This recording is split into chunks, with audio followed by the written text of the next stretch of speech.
गोरे भाइ बाइकको त्यो साथीलाई बाइक अपना त बाइक पनि बगाउँदा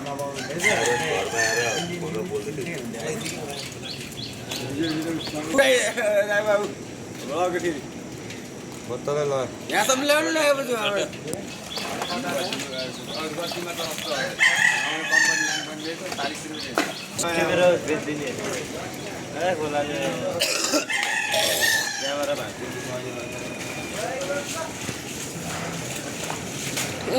त्यो फोरो उसले बोकेर लैछु चिट्टा त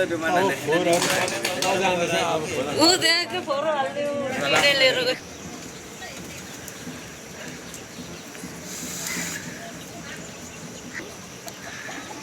रामघाटको बौद्ध सदनको तमुको जलाउने डुब्न लागिसकेको छ।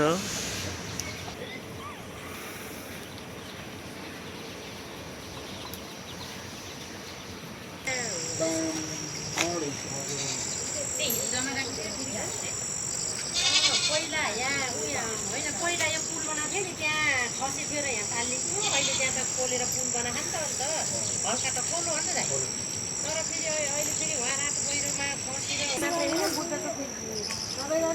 रामबगातिर सबै हो।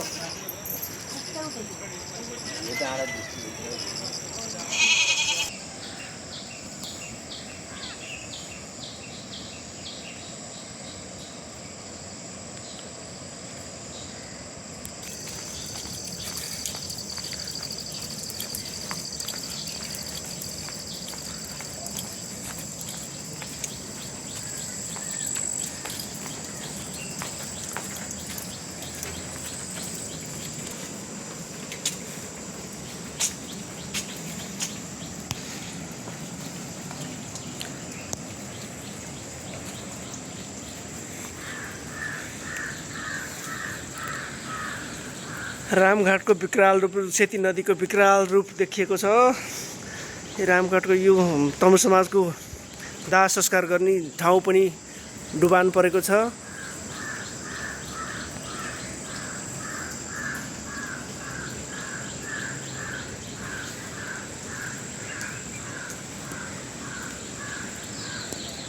कोही बितिहाल्यो भने पनि जलाउने ठाउँ छैन। अहिले रामघाटमा स्थिति यस्तो छ।